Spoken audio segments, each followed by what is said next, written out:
Saat suami menggenggam tanganku dan berbisik, akhirnya mau mati juga, semua hartamu akan jadi milikku. Dia tertawa, lalu kulepas topeng. Dan misi rahasia aku, Sebelum ceritanya dimulai, silahkan tulis di kolom komentar dari daerah mana saja teman-teman yang menonton cerita ini. Jangan lupa like dan subscribe agar channel ini bisa semakin berkembang dan bisa mempersembahkan cerita yang lebih menarik lagi. Udara di ruang praktik Dr. Padma selalu terasa steril dan dingin, kontras dengan cuaca tropis Jakarta yang membara di luar. Kirana Sandiakala duduk tegak di kursi bludru hijau tua, jari-jarinya bertautan erat di pangkuan.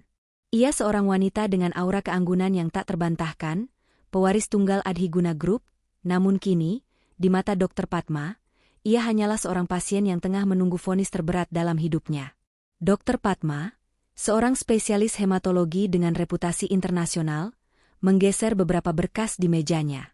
Kacamata bingkai emasnya memantulkan cahaya lampu ruangan. Ia menatap Kirana dengan sorot mata yang penuh empati dan kesedihan yang tak terucapkan. "Nyonya Kirana," suara dokter itu lembut, memecah keheningan yang menyesakan, "saya harap Anda sudah mempersiapkan diri. Hasil dari biopsi sumsum tulang belakang dan tes genetik lanjutan telah keluar." Kirana mengangguk pelan. Sejak sebulan terakhir, ketika kelelahan kronis dan memar-memar aneh mulai muncul di tubuhnya, ia sudah menduga ada sesuatu yang sangat tidak beres. Aryon, suaminya, sempat menyarankan pemeriksaan, tetapi Kirana memilih datang sendiri, merasakan firasat buruk yang mendalam. Dr. Padma menarik napas dalam. "Anda mengidap sindrom langka yang sangat agresif, Nyonya Kirana. Dalam istilah awam, ini adalah bentuk kegagalan sumsum tulang belakang yang sangat cepat. Penyakit ini tidak merespons pengobatan standar dengan baik, bahkan jika kita segera memulai transplantasi, peluangnya." Dokter itu ragu seagu. "Berapa banyak waktu yang tersisa, dokter?" tanya Kirana, suaranya mantap, mengejutkan dokter itu. Tidak ada isak tangis, tidak ada penolakan, hanya penerimaan yang dingin. Dokter Padma melepaskan kacamata dan menggosok pangkal hidungnya. "Secara realistis, dengan kondisi tubuh Anda sekarang, dan kecepatan perkembangan penyakit yang kami lihat tanpa keajaiban, kita berbicara tentang maksimum 2 bulan. Paling cepat, mungkin hanya 1 bulan. Dunia Kirana tidak runtuh dengan suara gemuruh, melainkan dengan keheningan yang memekakan. 1 bulan. Waktu yang dibutuhkan untuk menyelesaikan satu proyek besar di perusahaannya, kini menjadi sisa usianya. Dia menatap cincin berlian yang melingkar di jari manisnya, cincin pemberian Aryon. Kilau berlian itu terasa hampa, seperti janji-janji pernikahan mereka. "Baik, dokter. Terima kasih atas kejujuran Anda," ucap Kirana. "Saya tidak ingin kemoterapi atau transplantasi yang menyiksa. Saya ingin manajemen nyeri dan perawatan paliatif. Saya ingin kualitas, bukan kuantitas." Dokter Padma terkejut. "Tapi, apakah Anda tidak ingin mencoba berjuang? Ini bisa menjadi pertarungan yang panjang." "Saya tahu kapan harus mundur, dokter," potong Kirana dengan senyum getir. "Saya telah menghabiskan hidup saya berjuang untuk perusahaan. Sekarang, saya hanya ingin menghabiskan sisa waktu saya dengan kendali penuh atas takdir saya sendiri. Tolong, buatkan jadwal janji temu untuk manajemen nyeri. Dan tolong rahasiakan diagnosis pasti dan prognosis ini dari semua orang, termasuk suami saya, untuk saat ini." Dr. Padma menatap mata Kirana yang penuh tekad dan kepedihan tersembunyi.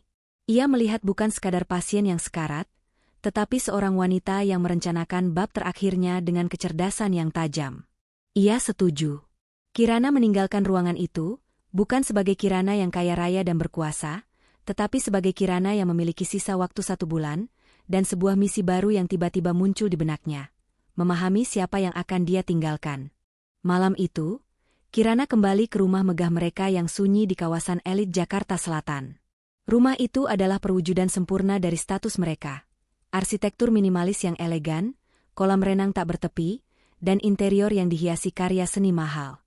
Namun, kemewahan itu terasa seperti sangkar berlapis emas. Aryon Adhiguna menyambutnya di pintu dengan wajah yang dipenuhi kekhawatiran yang dibuat-buat. Aryon adalah pria yang tampan dan karismatik, ahli dalam peran sosial. Ia menikahi Kirana 5 tahun lalu, Sebuah pernikahan yang bagi Kirana adalah harapan akan cinta setelah hidup yang didedikasikan pada bisnis. Namun, ia segera menyadari bahwa bagi Arion, ia hanyalah gerbang menuju kekuasaan dan kekayaan yang tak terbatas. "Sayang, kenapa kau baru pulang? Bagaimana?" kata dokter. Arion segera memeluknya, pelukan yang terasa terlalu erat, terlalu cepat, dan Kirana bisa merasakan ketegangan yang tersembunyi di balik kekhawatiran itu. "Aku lelah, Arion," jawab Kirana, melepaskan diri dari pelukan itu. "Ini bukan kabar baik." Mereka duduk di sofa kulit di ruang keluarga. Arion menggenggam tangan Kirana, tatapannya menyiratkan kesetiaan yang tak tergoyahkan. "Katakan padaku, Kirana. Aku akan hadapi ini bersamamu." Kirana menatap suaminya lekat-lekat. Ia mengamati bagaimana sudut bibir Arion sedikit bergetar, bukan karena sedih, melainkan karena menahan kegembiraan. Sinyal bahaya berkedip di benak Kirana. Selama ini ia memaafkan pengabaian Arion, kesibukannya yang aneh, dan kurangnya keintiman emosional, berpikir itu adalah bagian dari kehidupan pernikahan yang sibuk. Kini, dengan waktu yang terbatas, nalurinya berteriak tentang adanya agenda tersembunyi. Dokter bilang ini adalah kelainan darah yang langka. Kirana berbohong sebagian, sesuai dengan rencana. Dokter juga bilang, prognosisnya sangat buruk. "Mungkin aku tidak punya waktu lama lagi." Reaksi Arion adalah sebuah mahakarya akting. Matanya memerah, dan ia segera menarik Kirana ke dalam pelukan yang dramatis. "Tidak, Kirana, tidak mungkin. Kita akan mencari dokter lain, kita akan pergi ke luar negeri. Aku tidak bisa hidup tanpamu." Ia menyeka air mata yang tidak ada, dan berjanji akan mengurus segalanya.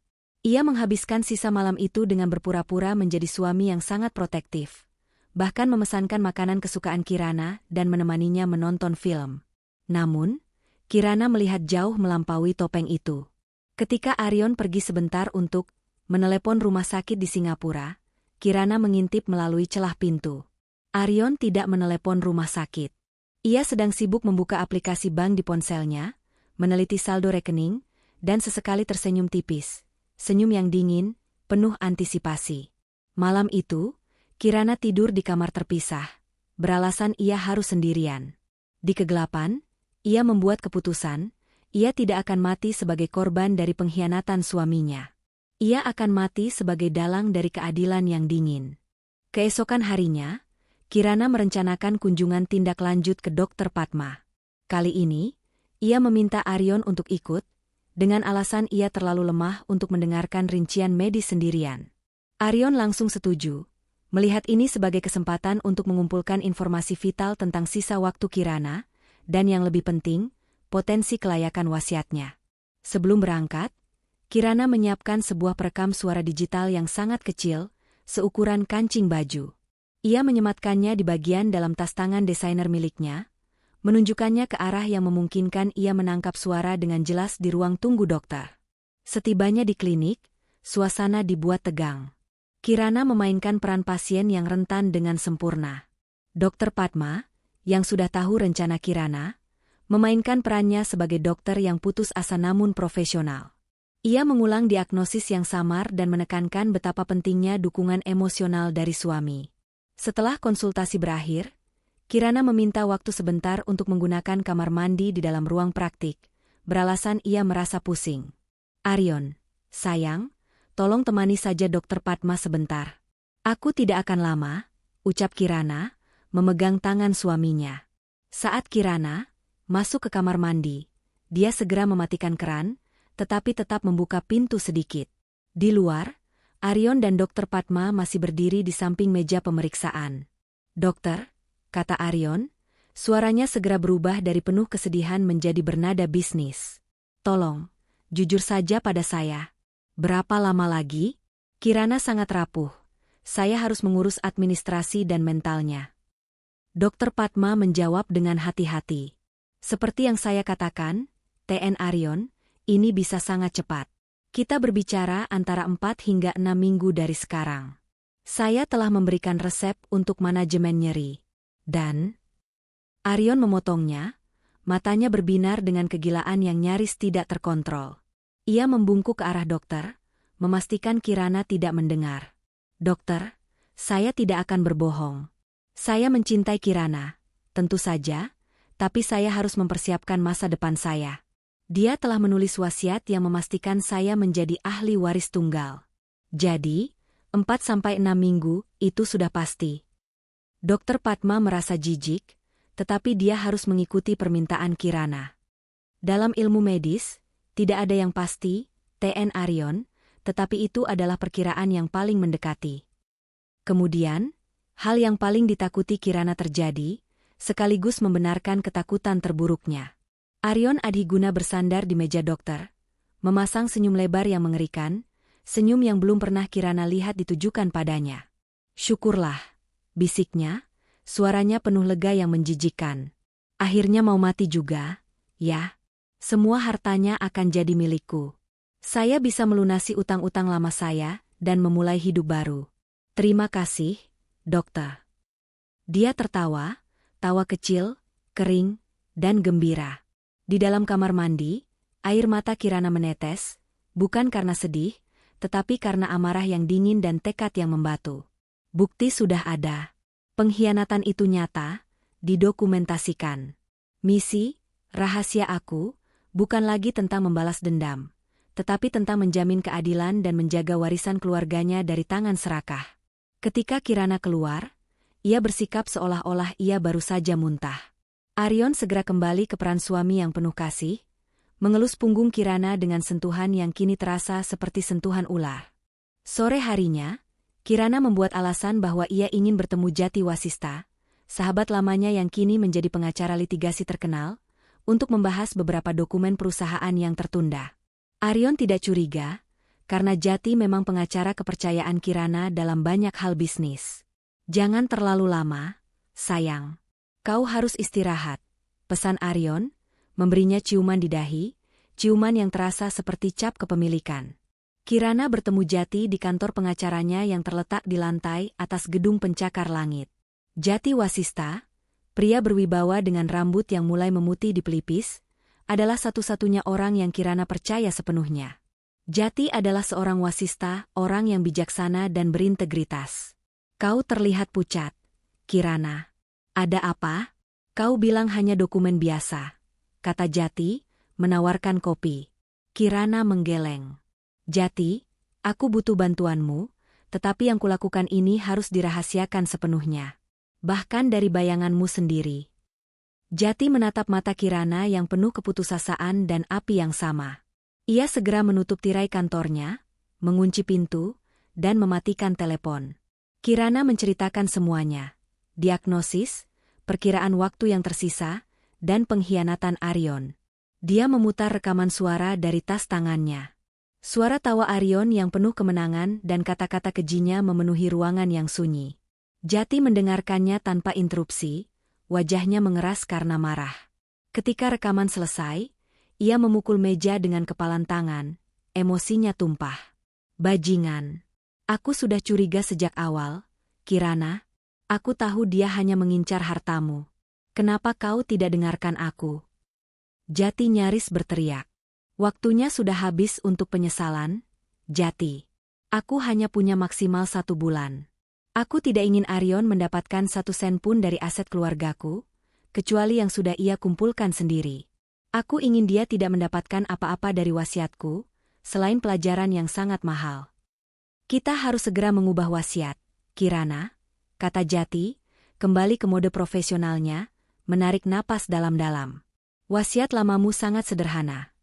Semua aset dialihkan ke suami, Aryon Adhiguna, sebagai ahli waris tunggal. Kita harus menganulir itu. Mereka menghabiskan 2 jam berikutnya, merencanakan misi, rahasia aku. Kirana menjelaskan bahwa ia tidak hanya ingin Aryon kehilangan warisan. Ia ingin Aryon yakin bahwa ia akan mendapatkan segalanya, hanya untuk ditarik kembali di menit terakhir, setelah Kirana meninggal dan Aryon tidak bisa bernegosiasi lagi. Kita akan membuat wasiat baru yang sangat rumit, Jati. Ada klausul-klausul yang harus dipicu oleh tindakannya sendiri. Dan aku punya aset yang bahkan Aryon tidak tahu ada, kata Kirana, matanya bersinar dengan rencana jahat yang cerdas. Kita akan mulai malam ini. Kita tidak punya waktu. Jati mengangguk. Dia melihat bukan hanya seorang klien, tetapi seorang sahabat yang memberinya tugas terakhir untuk keadilan. Baik, Kirana. Aku akan melindungimu. Aku adalah wasista MU. Jati segera memulai proses audit aset Kirana. Adhiguna Group adalah konglomerat yang kompleks, mencakup properti, saham, dana perwalian, dan aset likuid. Berdasarkan wasiat lama yang dibuat Kirana saat mereka menikah, sebuah formalitas yang disesali Kirana, Arion adalah ahli waris tunggal dari hampir 95% kekayaan. Jika kau meninggal hari ini, Arion akan menjadi miliarder besok. Kirana, kata Jati, menyusun tumpukan dokumen tebal di meja kantornya. Perkiraan kasarnya, dia akan menerima sekitar 2 triliun rupiah dalam aset likuid dan kendali penuh atas Adhiguna Group. Kirana merasakan mual. Warisan yang dibangun oleh kakeknya, yang diperjuangkan ayahnya, akan jatuh ke tangan pria yang menertawakan kematiannya. Wasiat ini harus dibatalkan, Jati. Tapi tidak hanya dibatalkan, itu harus diganti dengan sesuatu yang tidak bisa dia gugat. Kirana bersandar, merasakan sakit yang tajam di perutnya. Mereka mulai menyusun dokumen, wasiat Sandiakala baru. Ini adalah wasiat yang tidak konvensional, penuh dengan klausul bersyarat dan dana perwalian yang rumit. Poin-poin kunci rencana A, misi, rahasia aku. Pengalihan aset inti, aset utama Kirana, saham mayoritas Adhiguna Group dan properti keluarga, akan dialihkan ke sebuah dana perwalian sosial, Yayasan Wasista, yang didirikan Jati, dengan Kirana sebagai penyumbang utama dan Jati sebagai pengelola tunggal. Dana ini tidak dapat diakses oleh pihak ketiga, termasuk suami. Klausul syarat Arion yang mustahil. Untuk mempertahankan hak warisnya, yang disengaja Kirana dibuat sangat kecil, hanya 1% dari total aset, Arion harus memenuhi 2 syarat dalam waktu 90 hari setelah Kirana meninggal. Syarat kesetiaan, dia harus membuktikan kepada Dewan Pengawas Yayasan, yang hanya terdiri dari Jati, bahwa ia tidak pernah berselingkuh selama pernikahan. Syarat kepedulian, dia harus membuktikan bahwa ia tidak pernah menyatakan keinginan atau menunjukkan kegembiraan atas kematian Kirana. Klausul ini adalah jebakan sempurna. Kirana sudah memiliki bukti rekaman, bab 3, dan Kirana yakin, dengan investigasi singkat, Jati bisa menemukan bukti perselingkuhan Arion. Begitu salah satu syarat gagal, Arion kehilangan 1% yang kecil itu sekalipun. Aset rahasia, The Kotak Kuningan Kirana mengungkapkan keberadaan aset tersembunyi yang bahkan tidak tercatat dalam pembukuan perusahaan. Sejumlah besar dana dan perhiasan yang disembunyikan ibunya untuk Kirana di masa lalu, yang tersimpan dalam safe deposit box atas nama Kirana di bank yang berbeda, kuncinya ada di tempat yang rahasia. Kirana ingin aset ini diberikan kepada seorang kerabat jauh yang baik hati, bukan kepada Arion, untuk memastikan ia memiliki kehidupan yang layak setelah Kirana meninggal. Kunci dari aset ini akan menjadi bagian penting dari misi selanjutnya. Umpan pengalihan, The Great Distraction untuk memastikan Arion sibuk dan tidak mengganggu proses hukum yang dijalankan Jati. Kirana akan menyiapkan dokumen palsu tentang safe deposit box lain berisi uang tunai dalam jumlah besar, yang sebenarnya kosong atau berisi surat-surat lama. Arion akan sibuk mencari umpan ini setelah Kirana meninggal. Jati bekerja semalaman, menyusun draft dokumen yang sangat padat dan kedap hukum.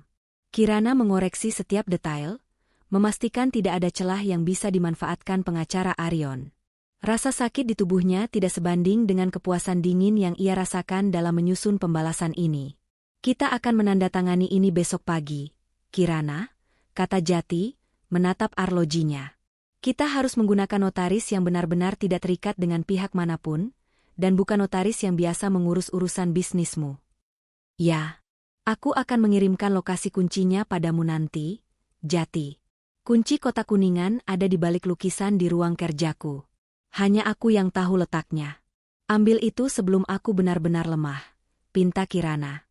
Sebelum Kirana pulang ke rumah megah yang kini terasa seperti markas musuh, Jati menanyakan satu hal lagi. Apakah kau benar-benar tidak ingin memberi Arion apa-apa, Kirana? Bahkan sebagai dana untuk hidupnya? Kirana tersenyum dingin, senyum yang sangat berbeda dari senyumnya yang anggun. Aku memberinya 1%, Jati.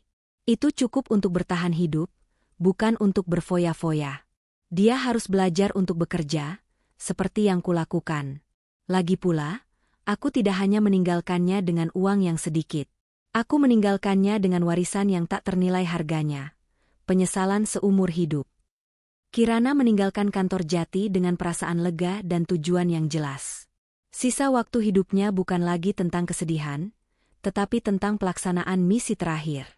Keesokan paginya, Kirana terbangun dengan tubuh terasa lebih berat, sinyal jelas bahwa waktu semakin sempit. Namun, pikirannya jernih. Hari ini adalah hari penandatanganan wasiat baru dan pengamanan aset kunci, Kotak Kuningan. Kirana mengirim pesan singkat kepada Jati yang berisi lokasi terperinci kunci tersebut. Ia harus bertindak saat Aryon tidak ada di rumah. Aryon, yang kini berperan sebagai suami yang sangat protektif, telah mengatur jadwalnya untuk bekerja dari rumah. Padahal Kirana tahu ia hanya memantau Kirana sambil menunggu kejatuhannya. Kirana berpura-pura sangat lemah pagi itu, meminta Aryon untuk membelikannya jus buah langka dari pasar organik yang jauh, memakan waktu setidaknya 2 jam perjalanan pulang pergi. Sayang, aku sangat ingin jus delima dari toko Surya. Itu satu-satunya yang bisa kutelan. Kirana memelas, memainkan peran pasien yang sangat rewel. Aryon mendesah dalam hati, mengutuk permintaan yang tidak masuk akal itu, tetapi ia tersenyum manis. Tentu saja, cintaku. Apapun demi kamu, aku akan segera pergi dan kembali. Begitu pintu gerbang ditutup dan mobil Aryon menjauh, Kirana yang tadinya lemas segera bergerak cepat. Ia menuju ruang kerjanya, sebuah ruangan yang jarang dimasuki Aryon karena penuh dengan dokumen perusahaan yang membosankan baginya. Di belakang lukisan abstrak bergaya kontemporer yang tergantung di dinding, sebuah lukisan yang dibeli Kirana sendiri jauh sebelum bertemu Aryon, terdapat sebuah mekanisme rahasia. Kirana memasukkan kode yang hanya ia dan almarhum ayahnya yang tahu. Dinding kecil itu bergeser, memperlihatkan sebuah brankas dinding. Di dalamnya, tersembunyi sebuah kotak kecil yang terbuat dari kuningan usang. Inilah kotak kuningan yang diamanatkan ibunya. Kotak itu tidak berisi perhiasan, melainkan sebuah kunci kuno yang berukir naga dan selembar surat yang sangat tua. Kunci berukir naga itu adalah kunci Safe Deposit Box di Bank Bima Sakti, bank kecil dan terpencil, tempat Kirana menyimpan dana dan warisan non-perusahaan yang disembunyikan ibunya dari suaminya, ayah Kirana, pada masa lalu. Surat itu berisi detail rekening dan kata sandi cadangan. Kirana segera memasukkan kotak kuningan itu ke dalam tas yang disiapkan Jati, bersama dengan beberapa perhiasan keluarga bernilai tinggi yang Aryon kira masih ada di brankas utama rumah. Kirana tidak mau meninggalkan barang berharga apapun yang bisa dengan mudah dicairkan Aryon. Tepat saat Kirana selesai, Jati tiba, masuk melalui gerbang samping yang hanya diketahui oleh orang-orang kepercayaannya, menyamar sebagai petugas catering yang datang untuk mengantar makan siang. Sudah kudapatkan, Jati, bisik Kirana, menyerahkan tas itu. Kau amankan ini dulu. Setelah penandatanganan, kau yang akan mengurus aset di Bank Bima Sakti itu, dan langsung dialihkan ke kerabat yang kusebutkan. Sempurna, Kirana. Jati menyembunyikan tas itu di dalam kotak catering. Kita pergi sekarang. Notaris sudah menunggu di tempat netral yang jauh dari pantauan Aryon. Kirana melihat jamnya. Aryon masih jauh di pinggiran kota. Ia menatap brankas dinding yang kosong, lalu menatap rumah mewahnya untuk terakhir kalinya, sebuah simbol dari ikatan yang harus ia putuskan sebelum ia pergi selamanya. Penandatanganan wasiat berlangsung di kantor notaris terpencil yang sangat dijaga kerahasiaannya.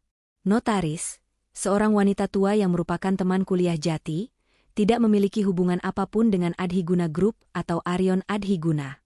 Kirana memastikan seluruh proses direkam secara video dan disaksikan oleh 2 staf notaris yang tidak mengenal Kirana secara pribadi, demi menghindari gugatan Aryon di masa depan yang mungkin menuduh Kirana berada di bawah tekanan atau pengaruh obat. Wasiat Sandiakala baru, wasiat terakhir Kirana, dibacakan ulang dengan detail. Jati memastikan Kirana benar-benar memahami setiap klausul, terutama klausul penghancur yang ditujukan kepada Aryon. Klausul V3, syarat Aryon Adhiguna.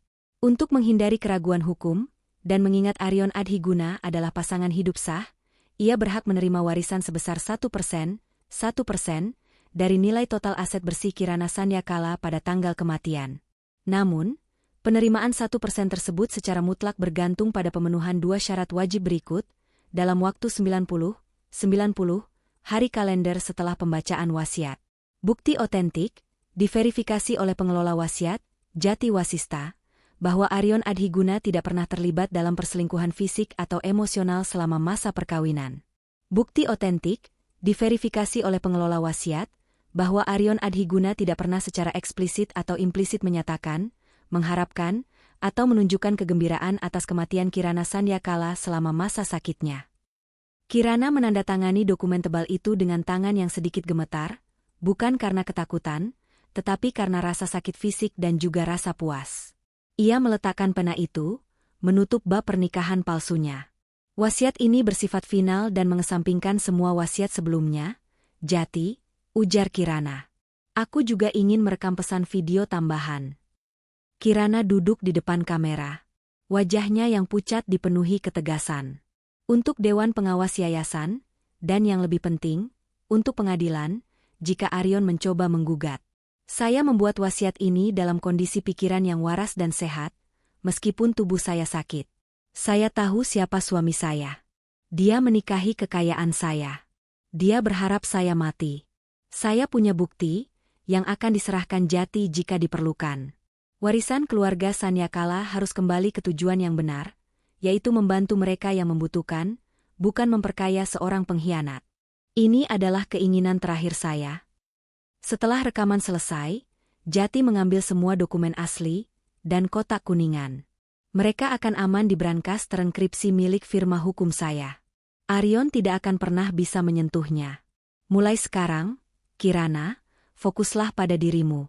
Biarkan aku yang mengurus sisanya. Kirana kembali ke rumah, tepat 15 menit sebelum Aryon kembali dengan jus delima. Aryon tampak lelah, tetapi puas karena ia telah memenuhi permintaan Kirana, memberinya alibi yang sempurna untuk ketidakhadirannya. Ini dia, sayang. Jus delima segar, katanya, pura-pura cemas. Kirana tersenyum tipis. Terima kasih, Aryon. Kau memang suami yang terbaik. Sebuah kalimat yang kini terasa sangat ironis. Misi selanjutnya adalah menanam umpan palsu. Kirana perlu mengalihkan perhatian Aryon secara total dari aspek hukum wasiat dan membuatnya sibuk mencari harta karun yang mudah dicairkan. Kirana pergi ke perpustakaan rumah, mengambil sebuah folder kulit tua bertuliskan Administrasi Harta Gonogini Pranikah. Folder itu sengaja diisi dengan dokumen palsu dan catatan tangan yang dibuat Kirana beberapa hari lalu. Di antara tumpukan kertas tua, Kirana menyelipkan selembar kertas kalkir dengan tulisan tangan yang sengaja dibuat tergesa-gesa. Brankas di Bank Mutiara Timur, atas nama R. Adhiguna, nama belakang ayah Kirana. Kunci G nomor PIN, 4920. Uang tunai $30 juta di sana. Jangan biarkan Aryon tahu. Ini untuk masa depanmu. Nomor PIN disengaja dibuat tidak lengkap. Kirana tahu persis bagaimana cara kerja pikiran Aryon. Aryon akan melihat Save Deposit Box ini sebagai potensi penghasilan tunai segera yang tidak terikat wasiat. Dia akan berasumsi bahwa ini adalah harta yang disembunyikan Kirana dari dirinya dan akan mati-matian mencarinya. Kirana lalu menempatkan folder itu di laci meja kerjanya yang terbuka, seolah-olah dia lupa menguncinya. Malam itu, saat Kirana berpura-pura tidur setelah minum obat pereda nyeri, Aryon masuk ke kamar, bergerak diam-diam. Kirana menahan napas. Ia mendengar laci meja kerja dibuka dengan gesit. Setelah beberapa menit kesibukan yang tenang, Aryon kembali ke kamar, dan Kirana mendengar suara printer yang samar-samar menyalin dokumen. Pagi harinya, Kirana berpura-pura baru menyadari laci mejanya terbuka. Aryon, Kirana memanggil dengan lemah. Apakah kamu menyentuh meja kerjaku semalam? Kurasa aku lupa mengunci laci penting. Aryon tampak kaget sesaat, tetapi segera menguasai diri. Oh, maaf, sayang. Aku hanya mencari pena. Aku janji aku tidak melihat apa-apa. Apa ada yang hilang? Tidak apa-apa, jawab Kirana, tersenyum lemah. Hanya dokumen-dokumen lama. Aku hanya takut jika ada orang luar yang melihatnya.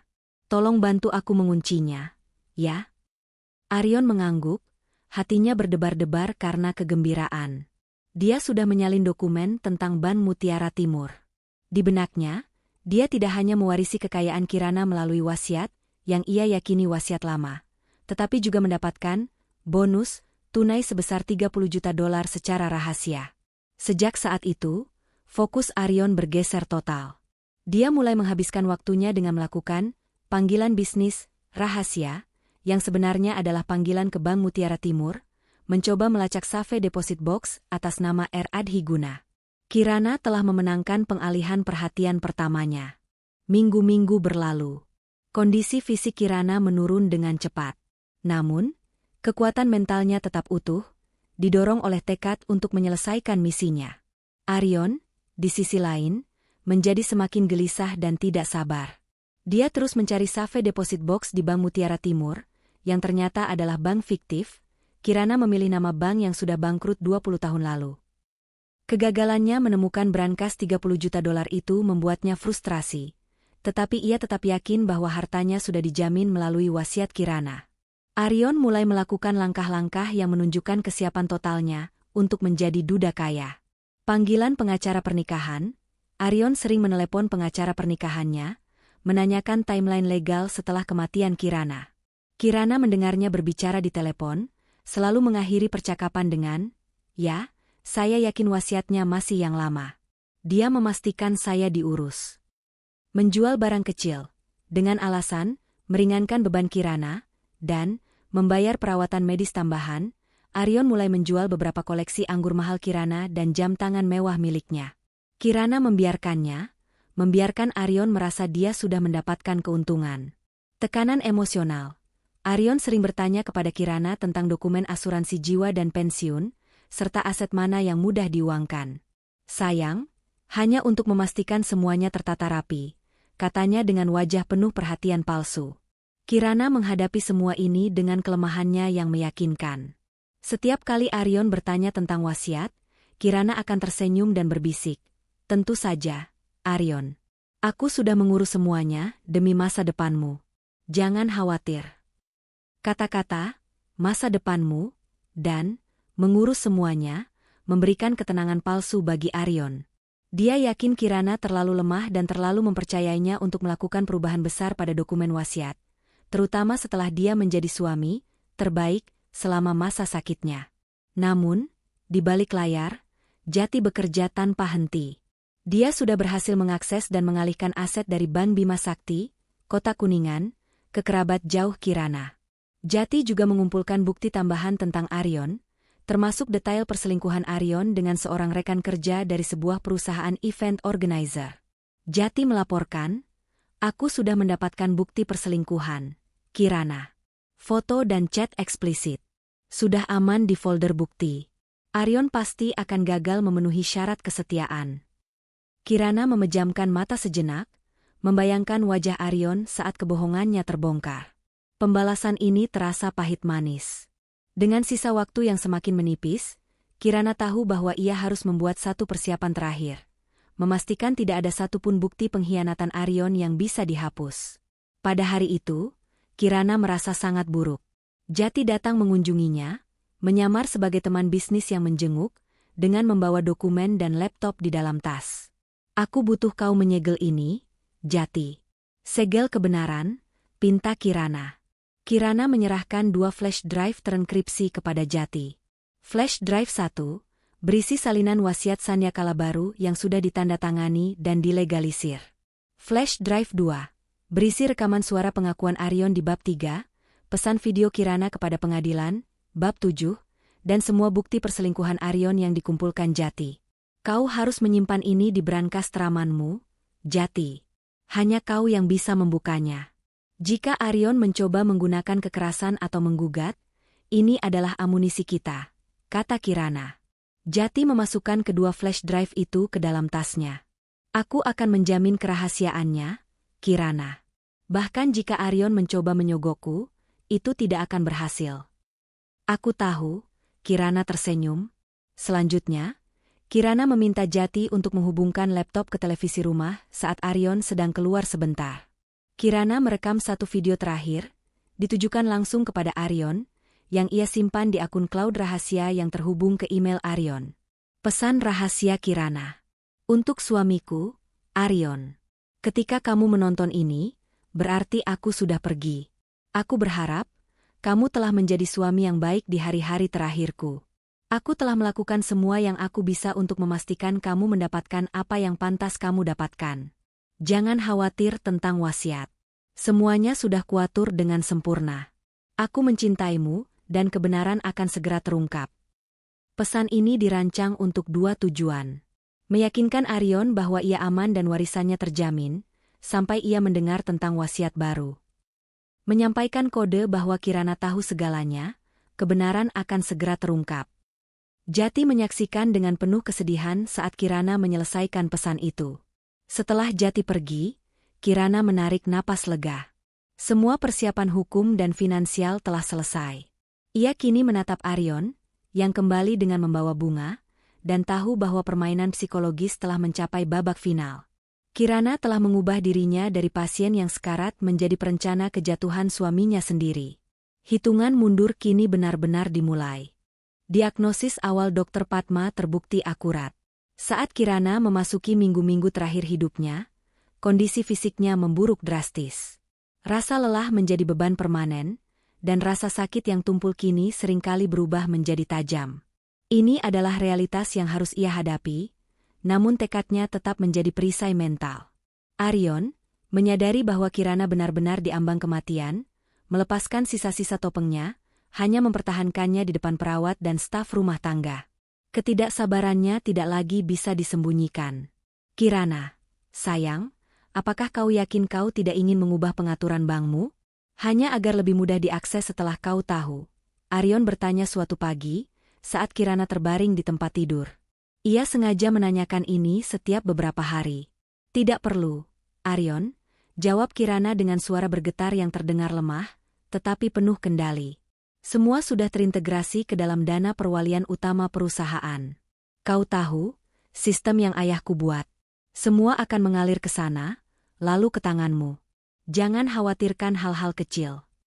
Frasa, mengalir ke sana, lalu ke tanganmu, adalah sihir bagi Arion. Ia membayangkan dirinya memasuki ruang dewan, mengambil alih kendali Adhiguna Group, dan menikmati kehidupan sebagai konglomerat baru. Namun, di tengah kesibukan mentalnya menghitung warisan, Arion mulai berani bertindak lebih jauh. Ia secara halus mulai menjual beberapa aset sekunder yang Kirana miliki, seperti koleksi saham kecil di bursa asing, dengan alasan melunasi tagihan medis yang melonjak. Padahal, ia menggunakan uang itu untuk membayar utang pribadinya dan mendanai pencarian gila-gilaan terhadap Save Deposit Box palsu, umpan palsu. Kirana tahu tentang penjualan aset kecil itu dari laporan bank yang ia terima diam-diam melalui Jati. Ia membiarkannya. Biarkan dia menikmati remah-remahnya, agar nanti kejatuhannya semakin dalam, pikir Kirana. Kirana juga memanfaatkan kelemahan fisiknya untuk melakukan langkah terakhir dalam misinya, mengatur pertemuan perpisahan. Ia meminta Jati untuk mengatur pertemuan terpisah dengan kerabat dekat yang sah-sah saja ditemui, tetapi yang jauh dari lingkaran Arion. Di setiap pertemuan, Kirana mengucapkan selamat tinggal tanpa kata, memastikan mereka mendapatkan dana bantuan kecil di luar jalur wasiat Arion, dan yang paling penting, memperkuat kesaksian mereka bahwa Kirana berada dalam kondisi mental yang sangat stabil di hari-hari terakhirnya. Kirana telah menyiapkan panggung. Ia terlihat lemah di depan Arion, tetapi cerdas dan bertekad di depan orang-orang kepercayaannya. Jarak antara Kirana dan Arion kini semakin lebar, bukan jarak fisik, melainkan jurang pengkhianatan yang tak tersembuhkan. 3 minggu tersisa. Kirana memutuskan untuk melakukan satu uji coba terakhir terhadap kemanusiaan Arion, sebuah percobaan emosional. Ia ingin memastikan bahwa tidak ada keraguan sedikitpun di hatinya tentang rencana pembalasan ini. Arion, sayang, ujar Kirana suatu sore, suaranya sangat lirih. Aku takut. Aku ingin melihat tempat kita pertama kali bertemu, di kafe tua dekat universitas. Bisakah kita pergi ke sana? Hanya sebentar? Itu mungkin satu-satunya hal yang paling kuinginkan sekarang. Ini adalah permintaan yang membebani Arion.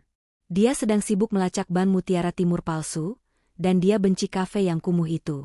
Kirana, apa kau yakin? Dokter bilang kau harus istirahat total. Arion mencoba menolak dengan alasan kesehatan, padahal ia hanya ingin menghindari ketidaknyamanan. Tolong, Arion, pinta Kirana, memegang tangannya dengan kekuatan yang tersisa. Ini adalah permintaan terakhirku, mungkin. Aku ingin mengingat masa-masa indah kita. Kata, terakhir, segera mengingatkan Arion pada aset 2 triliun rupiah yang menunggunya. Ia segera setuju dengan desahan yang hampir tak terdengar. Perjalanan itu adalah penyiksaan bagi Arion. Dia terus-menerus melihat jam tangannya, memeriksa ponselnya untuk mendapatkan balasan dari penyelidik bayaran yang ia sewa untuk mencari brankas palsu. Di kafe tua itu, Kirana duduk di sudut yang sama tempat mereka pertama kali bertemu. Ia menatap Arion, yang bahkan tidak bisa menatap matanya selama lebih dari 10 detik. Ia terus-menerus berpura-pura menerima panggilan penting, padahal ia hanya berpura-pura. Arion, apakah kamu bahagia? Tanya Kirana tiba-tiba, memecah keheningan. Pertanyaan itu mengejutkan Arion. Tentu saja, Kirana. Aku bersamamu, bagaimana mungkin aku tidak bahagia? Jawabnya cepat, terlalu cepat. Bukan itu maksudku, kata Kirana, memejamkan mata. Apakah kamu bahagia dengan hidupmu? Dengan apa yang sudah kamu capai? Arion terdiam. Ia hampir saja mengatakan bahwa ia akan sangat bahagia setelah Kirana meninggal, dan ia mendapatkan hartanya. Tapi ia berhasil menahan diri. Aku bahagia, Kirana. Aku hanya ingin kau sembuh. Kirana membuka matanya. Tatapannya dingin. Ia mendapatkan jawabannya. Tidak ada cinta, tidak ada penyesalan, hanya penghitungan yang kejam. Eksperimen emosional ini telah menghilangkan keraguan terakhir Kirana. Saat mereka kembali ke rumah, Kirana merasa lega. Hubungan mereka benar-benar sudah berakhir, jauh sebelum kematian fisiknya. Frustrasi Arion terhadap Save Deposit Box palsu, umpan palsu bab 8, mencapai puncaknya. Ia menghabiskan ratusan juta rupiah untuk menyewa tim penyelidik dan pengacara untuk melacak Bank Mutiara Timur, yang ternyata tidak ada, atau sudah lama gulung tikar. Suatu malam, Arion marah-marah di ruang kerjanya. Ia menuduh bahwa Kirana mungkin sudah mengambil uang tunai itu sebelum sakit, atau bahwa dokumen itu palsu. Kirana, yang mendengarnya dari kamar, tersenyum lemah. Rencana pengalihan perhatian berjalan lancar. Karena gagal mendapatkan uang tunai yang cepat dan tidak terikat wasiat, Arion mulai mencari cara lain untuk mendapatkan uang tunai dari Kirana tanpa menunggunya meninggal. Suatu hari, ia melihat dompet kecil Kirana yang tergeletak di meja samping. Di dalamnya terdapat kartu debit dan kartu kredit dengan batas yang sangat tinggi. Kirana, karena sakitnya, sering lupa menyimpan atau mengurus keuangannya sendiri, membuat Arion leluasa. Arion mengambil dompet itu. Ia menggunakan kartu debit Kirana untuk menarik uang tunai, sedikit demi sedikit, setiap hari. Ia beralasan pada dirinya sendiri, bahwa uang itu adalah advance dari warisannya yang sah. Totalnya, ia mencuri sekitar 100 juta rupiah selama beberapa hari, jumlah yang kecil, tetapi merupakan pelanggaran kepercayaan yang besar. Kirana, yang sudah mengantisipasi ini, telah mengatur peringatan transaksi tinggi pada rekening tersebut. Ketika Jati mengirimkan laporan bank, Kirana melihat serangkaian penarikan ATM kecil yang dilakukan di area dekat rumah, tepat saat Arion sedang keluar sebentar. Tindakan Arion ini sangat penting. Penguatan karakter. Ini menegaskan bahwa Arion adalah pencuri, serakah, dan tidak menghormati harta Kirana bahkan saat dia sedang sakit parah. Bukti hukum. Penarikan uang ini, meskipun kecil, memberikan Jati bukti tambahan tentang tindakan tidak etis Arion, yang bisa digunakan untuk memperkuat kasus mereka bahwa Arion tidak layak menjadi ahli waris. Kirana merasa mual dengan sifat Arion yang rendah, tetapi ia juga merasa lega. Jebakan kecil ini berhasil. Ia menghubungi Jati, memintanya untuk mengumpulkan bukti penarikan itu dan membuat pernyataan tertulis dari bank, tanpa sepengetahuan Arion. Jati, tambahkan ini ke berkas Arion. Pembuktian bahwa dia mencuri dari pasien yang sekarat. Perintah Kirana. Selesai, Kirana. Aku akan mengurusnya. Dia benar-benar tidak bisa ditebus. Jawab Jati, suaranya dipenuhi amarah. Waktu Kirana hampir habis. Rasa sakitnya kini begitu parah, sehingga ia harus mengonsumsi morfin secara teratur. Membuatnya sering tertidur. Ini adalah waktu yang dimanfaatkan Arion untuk menghabiskan waktu di luar rumah. Mempersiapkan kehidupan barunya, membeli pakaian desainer baru, merencanakan perjalanan mewah, dan mencari properti investasi. Kirana memanfaatkan jendela kesadarannya untuk mengucapkan perpisahan sejati. Ia mengundang Jati untuk kunjungan terakhir, tanpa pengawasan Arion. Mereka bertemu di ruang tamu yang tenang. Kirana terlihat sangat lemah, tetapi matanya memancarkan kehangatan dan kejelasan yang mengejutkan. Aku akan pergi sebentar lagi, Jati, kata Kirana, suaranya nyaris berbisik. Semua sudah selesai. Wasiat, bukti, jebakan, semuanya aman di tanganmu. Jati menahan air mata. Kau melakukan hal yang luar biasa, Kirana. Kau lebih kuat dari siapapun yang pernah kukenal. Aku hanya melindungi apa yang menjadi milikku, Jati. Dan yang lebih penting, aku melindungi martabat keluargaku dari orang serakah. Kau harus memastikan rencana itu berjalan sempurna. Jangan biarkan dia menang, bahkan setelah aku tiada. Kirana memberikan Jati kunci kecil ke brankas rumahnya yang kosong. Arion tahu kuncinya ada padaku. Berikan dia ini setelah aku tiada. Biarkan dia senang karena bisa membuka brankas itu, dan kemudian kecewa karena tidak ada apa-apa selain surat-surat kosong. Jati menerima kunci itu. Mereka menghabiskan waktu singkat mengenang masa lalu, tawa dan janji-janji masa muda. Itu adalah perpisahan sejati. Setelah Jati pergi, Kirana meminta perawatnya, yang dipercaya Kirana, bukan Arion, untuk membawakan laptop dan merekam satu video lagi. Kali ini, ditujukan kepada kerabat jauh yang menjadi penerima warisan Kota Kuningan. Ini adalah penegasan kasih sayang dan alasan di balik keputusannya. Aku minta maaf karena tidak bisa melihatmu lagi.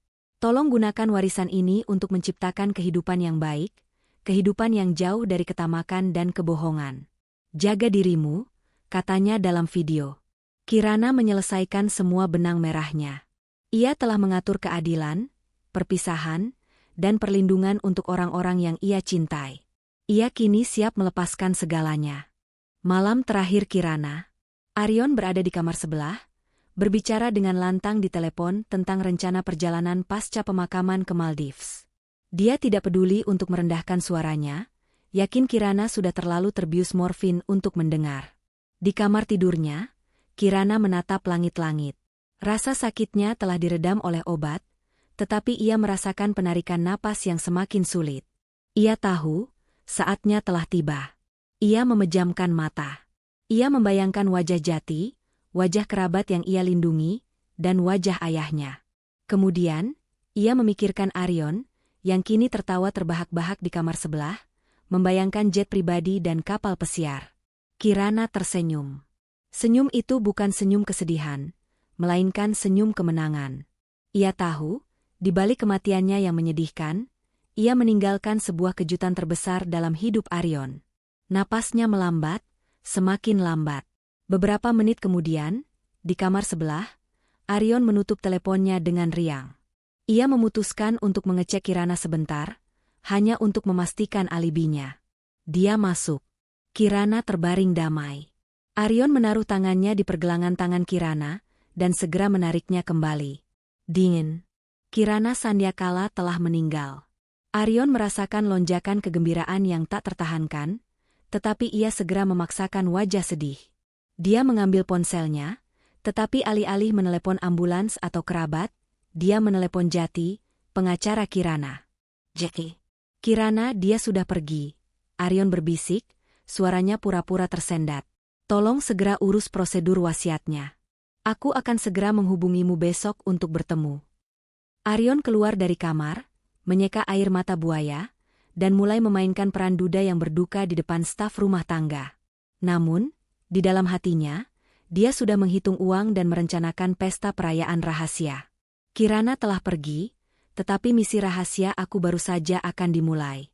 7 hari setelah pemakaman Kirana, sebuah acara mewah yang diatur Arion untuk menampilkan kesedihan publiknya, Arion memutuskan bahwa ia sudah cukup berpura-pura. Ia mengenakan setelan jas terbaiknya, memamerkan arloji baru, yang dibeli dengan uang hasil curian dari kartu debit Kirana, dan mengundang beberapa teman terdekatnya ke sebuah penthouse yang baru saja ia sewa, beralasan mengadakan malam mengenang Kirana. Kenyataannya, ini adalah pesta perayaan warisan. Sungguh menyedihkan, kata Arion kepada seorang teman bisnisnya, memegang gelas champagne mahal. Dia pergi terlalu cepat. Tapi setidaknya, dia meninggalkan semuanya padaku. Warisan Kirana luar biasa. Adhiguna Group sekarang adalah milikku. Aryon tampak sangat bahagia. Ia sudah mulai bersikap seperti CEO Adhiguna Group, menelepon anggota dewan dan memberikan perintah yang terlalu percaya diri. Ia bahkan sudah merencanakan pembelian supercar baru, membayangkan dirinya di sampul majalah bisnis. Dia merasa pintar. Dia telah menipu Kirana sampai akhir, meyakinkannya bahwa ia adalah suami yang setia. Dia berhasil menemukan dan menyalin dokumen Safe Deposit Box, $30 juta palsu, yang meskipun belum dia temukan lokasinya, membuatnya yakin akan adanya bonus tunai yang besar. Dia bahkan sudah menjual beberapa aset kecil Kirana tanpa ketahuan. Satu-satunya hal yang ia tunggu adalah pembacaan wasiat resmi yang telah dijadwalkan oleh Jati Wasista. Pengacara Kirana, Jati, menjadwalkan pembacaan wasiat lusa. Formalitas belaka, Aryon tertawa kecil. Wasiat lama Kirana sudah jelas. Aku ahli waris tunggal. Aku akan mengambil alih dewan direksi minggu depan. Teman-temannya memuji keberuntungan Aryon, mengagumi rumah megahnya, dan menjilatnya. Aryon merasa di puncak dunia. Di tengah pesta, ia menerima pesan singkat dari Jati Wasista. Dari Jati Wasista, TN Aryon, pembacaan wasiat Kirana Sanyakala akan dilaksanakan lusa, pukul 10, di kantor saya. Harap hadir. Mohon bawa dokumen identitas Anda. Aryon tersenyum sinis. Jati, si pengacara kaku itu, hanya melakukan pekerjaannya. Ia bahkan tidak merasa perlu membaca dokumen apapun, ia hanya perlu hadir untuk mengklaim kerajaannya. Malam itu, Aryon tidur nyenyak, memimpikan kekayaan tak terbatas. Ia tidak menyadari bahwa ia baru saja merayakan pesta perpisahan untuk dirinya sendiri. Pukul 10, lusa. Ruang konferensi di kantor Jati Wasista terasa dingin. Aryon tiba dengan setelan jas mahal dan aura arogansi. Selain Jati, di ruangan itu duduk 2 perwakilan dari Bank Perwalian dan seorang notaris resmi. Aryon duduk dengan santai, menyilangkan kaki, dan melirik Jati dengan sedikit cibiran. Baiklah, Jati. Kita selesaikan formalitas ini. Aku yakin Kirana membuat segalanya mudah untukku. Jati, yang wajahnya tanpa emosi, meletakkan sebuah dokumen tebal di atas meja. Sampulnya bertuliskan, Wasiat Terakhir dan Perjanjian Perwalian Kirana Sandyakala, 2025. TN Aryon, Jati memulai, suaranya tenang dan formal. Saya harus menekankan bahwa ini adalah dokumen wasiat terakhir dan sah dari Kirana Sandyakala, yang ditandatangani dan disaksikan dengan kesadaran penuh pada tanggal di bab 7. Wajah Aryon sedikit berkerut. Wasiat terakhir? Bukankah itu yang lama? Tapi dia mengabaikannya. Kirana hanya mengubah beberapa hal kecil, pikirnya. Jati mulai membaca. Poin-poin awal tentang warisan kepada staf rumah tangga dan sopir yang setia berjalan lancar. Lalu, Jati mencapai bagian utama. Mengenai harta utama almarhumah, yaitu saham mayoritas di Adhiguna Group, seluruh properti pribadi, dan aset liquid lainnya, Jati berhenti sejenak, menatap langsung ke mata Aryon. Kirana Sandyakala secara eksplisit membatalkan wasiat sebelumnya. Sebagian besar aset tersebut, sekitar 98%, dari total kekayaan, telah dialihkan ke Yayasan Sandyakala Wasista, sebuah dana perwalian yang baru dibentuk, yang berfokus pada pendidikan dan penelitian penyakit langka. Seketika, senyum Aryon hilang. Wajahnya memucat, matanya membelalak tak percaya. Tunggu sebentar. Aryon memotong, suaranya sedikit meninggi. Apa maksudmu yayasan? Yayasan apa? Saya adalah suaminya yang sah. Saya adalah ahli waris tunggal. Mohon tenang, TN Aryon, kata Jati datar. Kirana Sandyakala memiliki hak penuh untuk menentukan bagaimana ia membagikan warisannya. Jati melanjutkan, nadanya kini berkarat seperti baja. Anda, TN Aryon, ditunjuk untuk menerima warisan sebesar 1% dari total nilai bersih aset Kirana Sandyakala. Aryon melompat dari kursinya, tangannya menggebrak meja. 1%? Ini konyol. Ini tidak sah. Dia pasti tidak waras saat menandatanganinya. Saya akan menggugat ini ke neraka. Duduk, TN Aryon. Kami memiliki kesaksian video dari almarhumah yang membuktikan kejernihan mentalnya. Dan wasiat ini belum selesai, ujar Jati, memberikan jeda dramatis. 1% itu pun datang dengan syarat. Jati membalik halaman dan membaca dengan suara lantang, mengulangi poin yang telah Kirana susun dengan cermat. Klausul V3, syarat Aryon Adhiguna. Penerimaan 1% tersebut secara mutlak bergantung pada pemenuhan 2 syarat wajib berikut dalam waktu 90 hari kalender setelah pembacaan wasiat. Aryon menyeringai, berpikir ia bisa dengan mudah memenuhi syarat formal apapun. Baik, syarat apapun, saya akan memenuhinya. Jati menatapnya dengan pandangan meremehkan. Syarat pertama, bukti otentik, diverifikasi oleh pengelola wasiat, saya sendiri, bahwa Aryon Adhiguna tidak pernah terlibat dalam perselingkuhan fisik atau emosional selama masa perkawinan. Wajah Aryon membeku. Matanya melesat ke arah Jati, ekspresinya berubah dari marah menjadi panik. Jati Wasista sudah menyewa detektif. Aryon tahu, ia memiliki terlalu banyak perselingkuhan. Itu adalah pelanggaran privasi. Itu tidak bisa diterima secara hukum. Aryon tergagap. Itu adalah klausul yang dibuat oleh istri Anda sendiri, TN Aryon. Jika Anda gagal membuktikan kesetiaan Anda kehilangan 1%, kata Jati tenang. Namun, kita beralih ke syarat kedua, yang mungkin lebih mudah Anda penuhi. Jati mengambil sebuah flash drive dari amplop dan menyerahkannya kepada notaris. Syarat kedua, bukti otentik, diverifikasi oleh pengelola wasiat, bahwa Aryon Adhiguna tidak pernah secara eksplisit atau implisit menyatakan, mengharapkan, atau menunjukkan kegembiraan atas kematian Kirana Sandyakala selama masa sakitnya. Aryon merasa jantungnya berhenti berdetak. Ia ingat tawa gembira yang ia lontarkan di ruang tunggu dokter. Tidak mungkin Kirana tahu. Itu fitnah. Itu adalah tuduhan tak berdasar. Teriak Aryon, kini benar-benar kehilangan kendali. Apakah begitu, TN Aryon? Jati memberi isyarat kepada notaris, yang memasukkan flash drive ke laptop yang terhubung ke proyektor. Suara Aryon, jernih dan kejam, memenuhi ruangan. Akhirnya mau mati juga, ya? Semua hartanya akan jadi milikku. Saya bisa melunasi utang-utang lama saya dan memulai hidup baru. Terima kasih, dokter. Disusul oleh tawa kering Aryon. Wajah Aryon pucat pasi, seperti mayat. Ia melihat tatapan jijik dari notaris dan perwakilan bank. Ia menatap Jati, matanya penuh kebencian dan ketakutan. Bagaimana? Bagaimana kau punya itu? Bisik Aryon. Kirana Sandyakala sangat cerdas.